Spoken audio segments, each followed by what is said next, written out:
Sabe aquela sensação de ler um acórdão quilométrico e achar que as palavras foram escolhidas justamente para esconder o sentido real da coisa? Nossa, sim. É a famosa neblina institucional, né?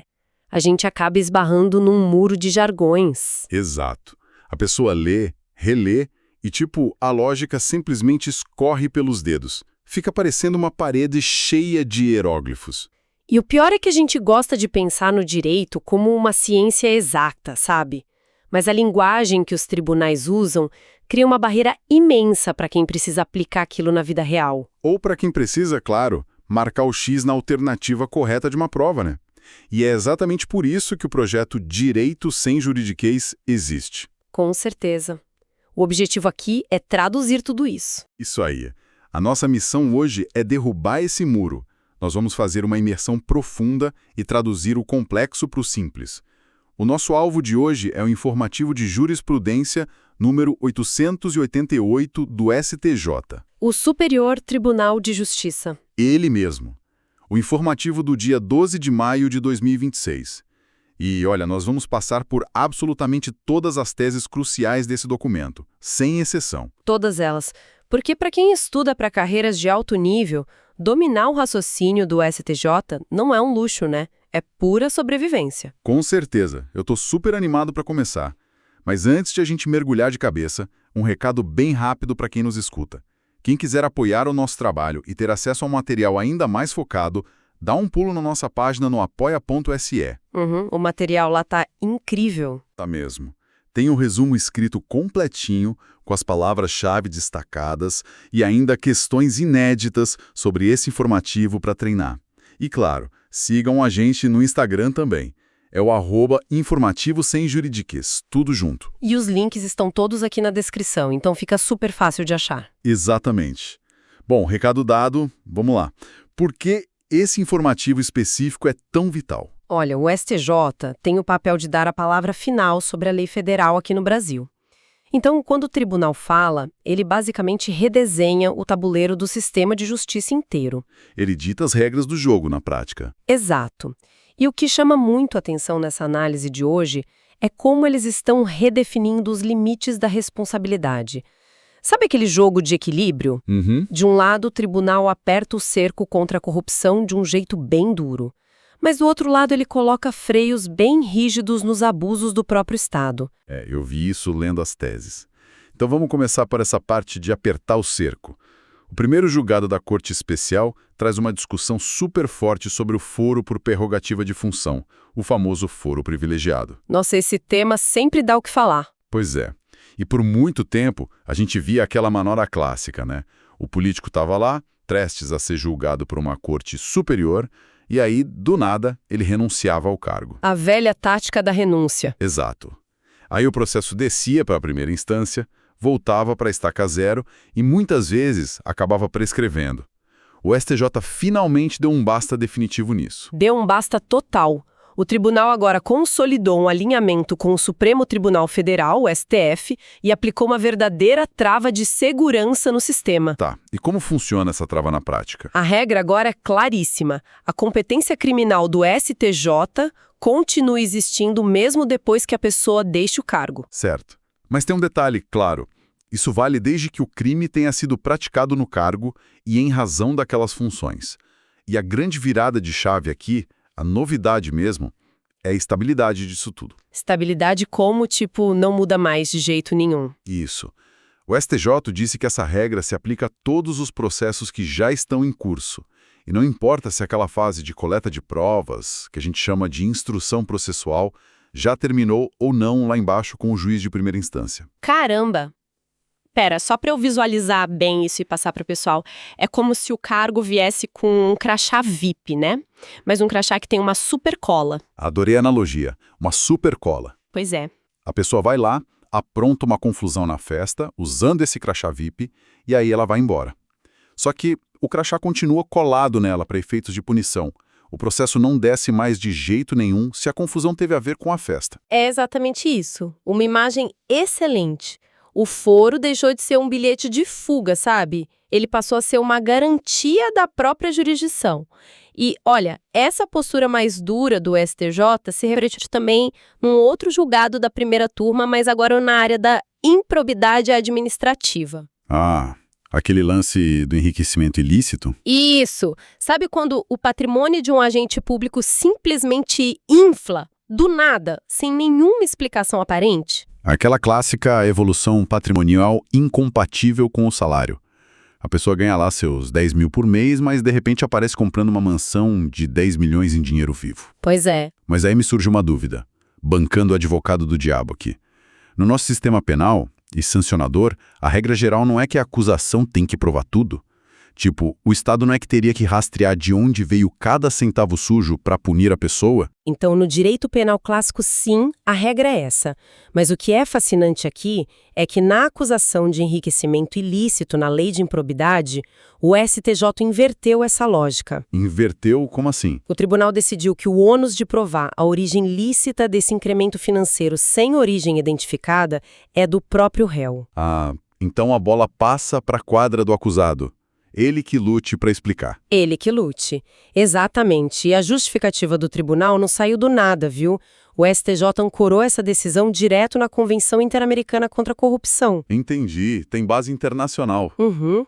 Funciona assim, o Estado só precisa provar que existe uma desproporção. O Ministério Público vai lá, aponta o contra-cheque do servidor e aponta a mansão milionária. Ponto. A partir desse momento, quem tem que abrir as gavetas, mostrar recibo, provar a herança de tia rica, o empréstimo legítimo, é o agente público. Faz todo sentido, né? Porque exigir que o Estado desvende cada empresa de fachada num paraíso fiscal inviabilizaria qualquer punição. É a presunção de que no serviço público o dinheiro não cai do céu. Exato, se enriqueceu, tem que explicar como. E ainda na mesma linha de proteger a administração, tem uma decisão da sexta turma que é muito interessante. Manda. Eles definiram que é inaplicável o princípio da insignificância aos crimes contra a administração pública, como a corrupção passiva majorada. Peraí, deixa eu problematizar de novo. E se a corrupção envolver valores mínimos? Tipo, um servidor aceita uma nota de R$50 esquecida de propósito na mesa dele, só para carimbar um papel mais rápido. R$50? R$50 não quebra o Estado. Não caberia a famosa tese da bagatela nesse caso? Olha, é até tentador pensar assim. Porque pensa bem, se alguém furtar um pacote de macarrão no mercado, a justiça costuma sim aplicar a insignificância por causa do baixo valor financeiro. É bem comum. Mas o STJ faz uma distinção muito firme sobre o que exatamente está sendo roubado ou violado aqui. Quando um agente público aceita esses R$50, o bem jurídico machucado não é o cofre do Estado. O que sofre o dano real é a moralidade administrativa. A probidade da instituição. Isso. É aquela confiança invisível que a sociedade deposita no aparelho estatal. Entendi a lógica. O dano é moral e institucional. Então o valor da nota pouco importa. A confiança não tem preço. Logo, não existe pequena quebra de confiança. Perfeito. Uma propina de R$10 corrói o sistema com a mesma toxicidade moral de uma propina de R$1 milhão. Por isso a tese da bagatela é sumariamente descartada pelo STJ. Bom, a gente falou bastante de punição e de limites para quem está lá dentro do Estado fazendo coisa errada. Mas o informativo também traz decisões sobre os direitos de quem trabalha na máquina pública. Sim, eles olharam bastante para a vida do servidor dessa vez. Tem um caso da primeira turma sobre o adicional de insalubridade que me chamou muita atenção. Parece que resolve um problema crônico de burocracia. Imagina a cena. O servidor trabalha num arquivo cheio de mofo tóxico ou operando máquina de raio-x. Uma situação bem insalubre mesmo. Pois é. Só que o laudo pericial oficial, que atesta essa insalubridade, demora tipo uns 2 anos para ficar pronto e ser assinado. A decisão da STJ diz que o adicional deve ser pago desde o início da atividade, e não só a partir da data do laudo. É o clássico caso da realidade vencendo a papelada, né? É exatamente isso. O STJ fez um resgate super justo do mundo fático. O raciocínio deles foca na natureza jurídica que esse laudo tem. Como assim, natureza jurídica do laudo? O perito, quando vai lá no local de trabalho e assina o documento, ele não está criando a insalubridade naquele momento, sabe? O laudo tem natureza meramente declaratória. Ele só reconhece uma situação de risco que já existia na vida real. É meio óbvio se a gente parar para pensar, né? O pulmão do servidor não começou a inalar poeira tóxica só no dia em que o perito carimbou o papel. Precisamente. O risco à saúde começou no exato momento em que a pessoa vestiu o uniforme e entrou naquele ambiente perigoso pela primeira vez. Faz todo sentido. Então, o tribunal definiu que o direito decorre da lei e o pagamento tem que retroagir ao primeiro dia de trabalho insalubre.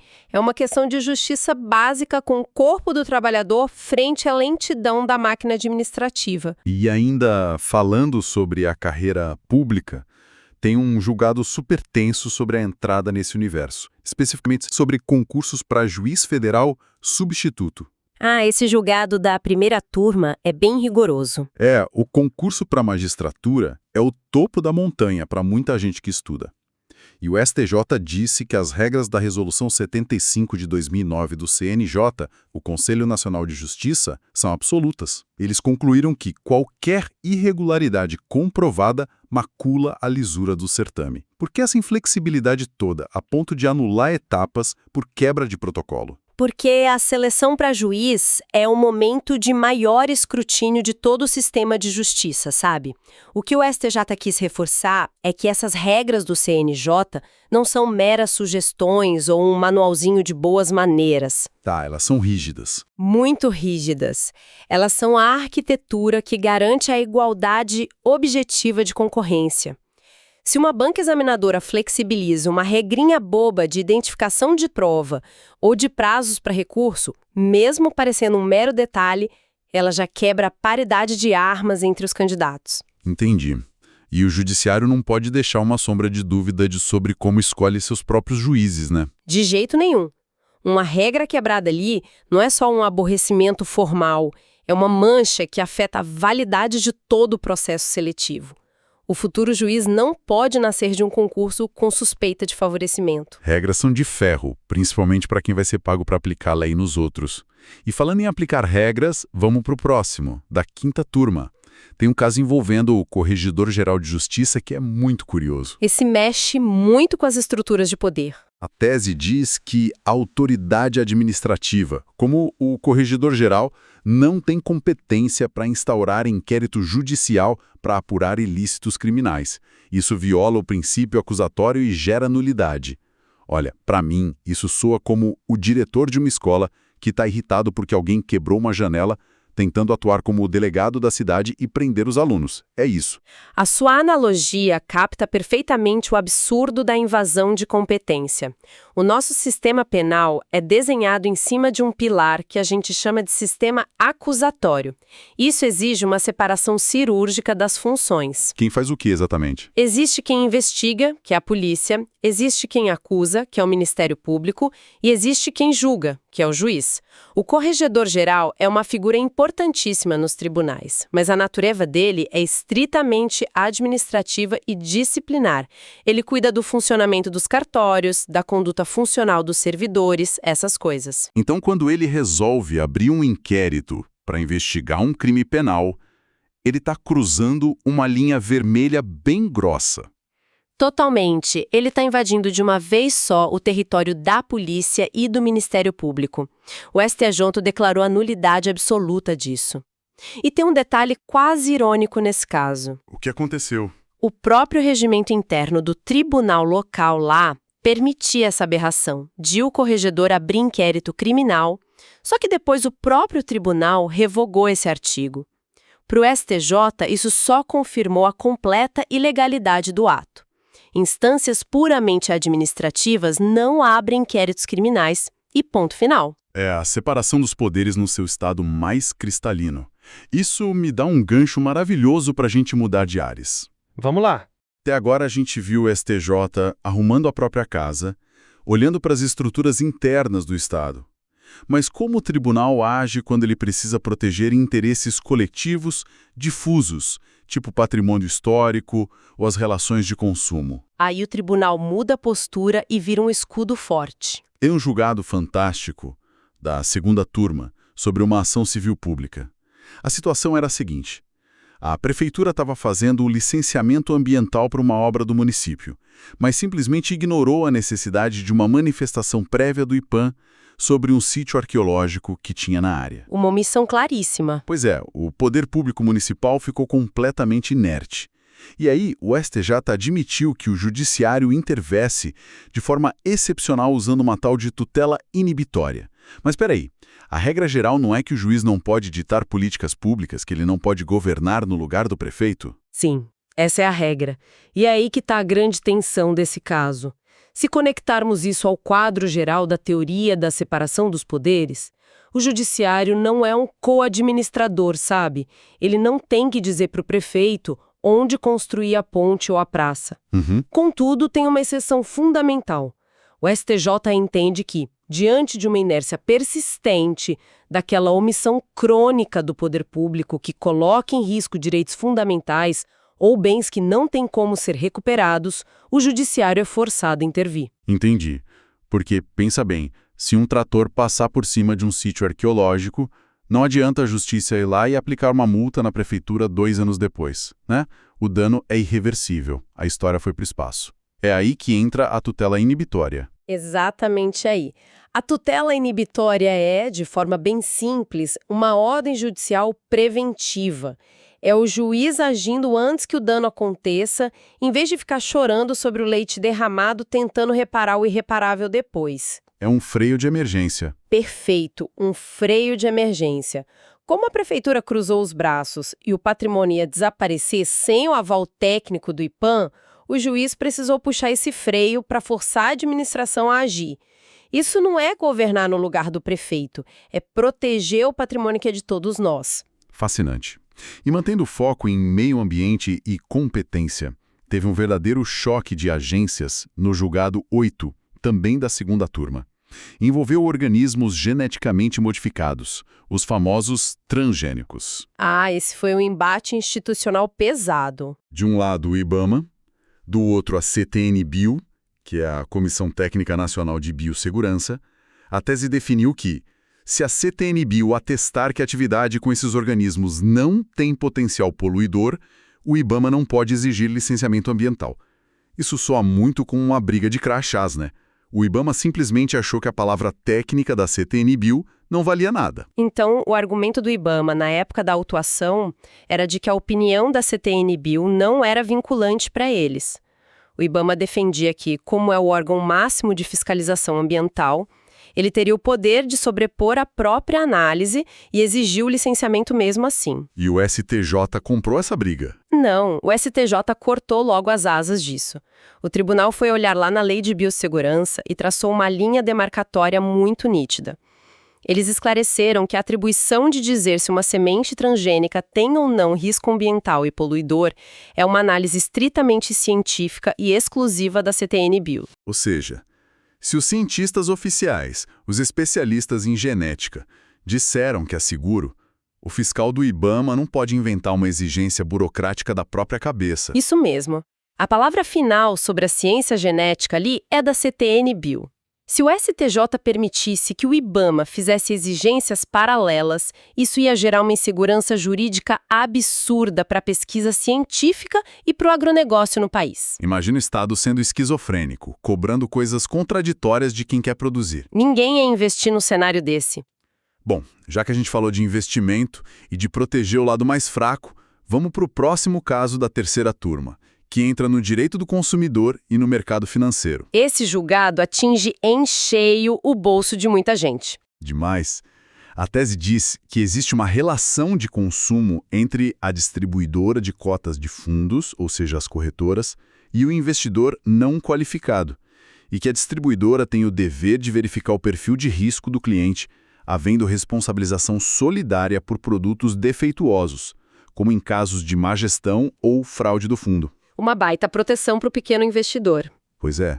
Traduzindo para quem nos escuta, a pessoa coloca as economias da vida num fundo, a corretora promete o mundo, mas o fundo quebra porque o gestor fraudou tudo. A corretora pode simplesmente lavar as mãos e dizer, olha, eu fui só vitrine, vai reclamar com o gestor do fundo. Não mais. E olha que essa sempre foi a defesa clássica do mercado financeiro. As distribuidoras sempre tentaram se posicionar como prateleiras neutras, sabe? Tipo um supermercado que vende um enlatado estragado. Uhum. Mas o STJ desmoronou esse argumento aplicando o Código de Defesa do Consumidor. A corretora não é mera vitrine, ela lucra para ofertar esses produtos e ela tem o que o direito chama de deveres fiduciários e de informação.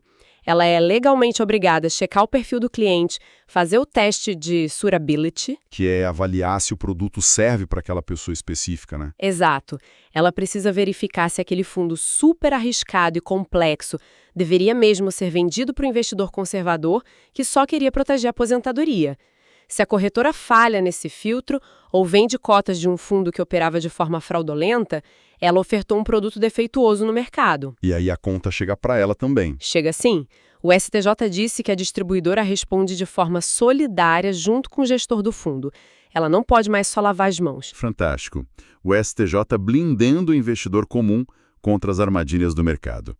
Bom, e para fechar nossa análise profunda de hoje com chave de ouro, nós vamos encarar aquele labirinto que dá dor de cabeça em muito estudante. Ah, lá vem o direito tributário. Ele mesmo. Mas fiquem tranquilos que a gente vai decifrar tudo de um jeito bem claro. Temos 2 julgados da segunda turma que mostram o STJ evitando que o leão da Receita morda mais do que deve. O primeiro envolve a modulação de efeitos do STF no famoso tema 69. Nossa, tese do século. A exclusão do ICMS da base de cálculo do PIS e da COFINS. Gigantesca essa tese. O STJ definiu o seguinte: uma ação que foi ajuizada na data exata do julgamento do Supremo, ou seja, 15 de março de 2017, garante os efeitos retroativos para os últimos 5 anos. Até aí, beleza. Só que, um tempo depois, o contribuinte fez uma emenda à petição inicial só para pedir a declaração incidental de inconstitucionalidade. O fisco, malandramente, tentou argumentar que essa emenda alterava a data de início do processo, o que jogaria o contribuinte para fora do prazo para receber o dinheiro de volta. Uma tentativa de usar um preciosismo formal só para não devolver bilhões de reais aos contribuintes, né? Bem por aí. Para deixar isso super visual para o pessoal, imagina que o prazo para eu entregar a prova final na faculdade é hoje. Eu vou lá e entrego a prova dentro do prazo. Mas no dia seguinte eu procuro o professor só para consertar uma vírgula na capa do trabalho. Algo que nem importava tanto para o conteúdo. Uhum. O professor não pode virar para mim e dizer: ah, como você alterou a vírgula hoje, eu vou considerar que você entregou atrasado e te dá 0. Não faz sentido. O STJ usou uma lógica parecida. A mecânica é rigorosamente essa do seu exemplo. O STJ adorou a tese, porque o núcleo do direito do contribuinte foi exercido no prazo. A ação principal pedindo para excluir o ICMS e ter o dinheiro de volta foi protocolada no dia certo. O que importa já estava lá. Exato. A emenda que o advogado fez depois era um aditamento desnecessário, na verdade. Para o processo regular correr, o juiz nem precisava que se pedisse a inconstitucionalidade formalmente daquele jeito. Então o STJ diz que o fisco estava usando um ruído processual para barrar um direito legítimo. A data que conta é original e pronto, o contribuinte está protegido. Ufa, ainda bem. E a nossa última tese segue bem essa mesma linha de segurança jurídica. Envolve a desconsideração de atos pelo Código Tributário Nacional, o CTN. Especificamente, o artigo 116, parágrafo único. Esse artigo é bem polêmico. Muito. A tese diz que esse artigo, que fala sobre desconsiderar negócios jurídicos feitos para dissimular fatos geradores de imposto, precisa de uma lei ordinária regulamentadora. Sem essa lei, lançamentos tributários baseados só nesse artigo são ilegais. É a famosa norma de eficácia limitada. Traduzindo em miúdos. Então o fiscal da Receita não pode simplesmente olhar para um negócio que uma empresa fez, achar que é malandragem tributária para não pagar imposto e tascar uma multa bilionária com base num artigo que está vazio de regras. É exatamente isso que ele não pode fazer. A Constituição e o CTN exigem que as regras do jogo punitivo sejam muito bem detalhadas. Esse artigo está no CTN há anos e o Supremo já disse que a ideia dele é constitucional, lá na ADI 2446. Tá, A ideia é válida, mas e a prática? Esse é o ponto. A permissão existe, mas o Congresso Nacional nunca fez a lei ordinária para regulamentar como isso vai funcionar. Quais são os critérios para provar a dissimulação? Qual é o direito de defesa do empresário? Quem avalia isso? Como nada disso foi regulamentado em lei, o Leão não tem garras legais para aplicar a norma diretamente. Quer dizer, deram a permissão, mas não desenharam um manual de instruções. Isso. E no direito tributário, a segurança jurídica não permite improviso por parte do fiscal. Enquanto os deputados e senadores não criarem essa lei ordinária, o fiscal não pode punir ninguém baseado numa convicção pessoal, usando o artigo 116 sozinho. Sensacional. Olha, com isso a gente cobriu todos os julgados desse informativo. E que jornada, hein? Intensa e super necessária. Demais. Nós viajamos por um STJ de múltiplas facetas hoje. Vimos um tribunal severo com a moralidade, estendendo o foro privilegiado, barrando a insignificância e invertendo a prova na improbidade. Depois vimos um tribunal protetor, defendendo o consumidor das corretoras e o meio ambiente das omissões dos prefeitos. E por fim, um STJ super técnico e garantista, barrando inquéritos ilegais de corregedores e segurando a mão pesada do fisco. É a síntese perfeita de um tribunal equilibrando os pratos das garantias e das punições no país. E a partir de tudo que a gente discutiu, eu queria deixar um pensamento bem provocativo para a galera que está se preparando para assumir um cargo de ponta, ou mesmo para quem atua na iniciativa privada. Opa, manda ver. Considerando que o STJ agora expandiu as garras da responsabilidade civil até as corretoras financeiras, e que ele esticou o foro por prerrogativa criminal mesmo anos após a saída de um cargo público, a reflexão é a seguinte: até que ponto a simples assinatura de um papel no Brasil de hoje se tornou o ato de maior risco jurídico que existe? A caneta de um profissional nunca pesou tanto. Caramba, é uma provocação de tirar o sono mesmo. Um rabisco num documento pode ser lá um bloqueio de bens ou um processo criminal muitos anos depois. Uma baita reflexão para a gente terminar. É para ficar martelando na cabeça. Com certeza. Bom, pessoal, com esse choque de realidade, a gente encerra a nossa imersão profunda de hoje. Eu espero que aquela parede de hieróglifos que a gente falou lá no início tenha virado uma janela transparente para vocês. Tenho certeza que virou. E lembrem-se, se quiserem gabaritar as provas com os resumos escritos e as questões inéditas sobre o que falamos aqui, acessem a plataforma do apoia.se. E claro, deem um pulo na nossa página do Instagram também. É o @informativo-sem-juridiquês. Todos os links estão aí na descrição, é só clicar. Isso aí. Muito obrigado pela companhia de hoje, foco nos estudos e a gente se vê na nossa próxima análise profunda. Até mais. Até a próxima.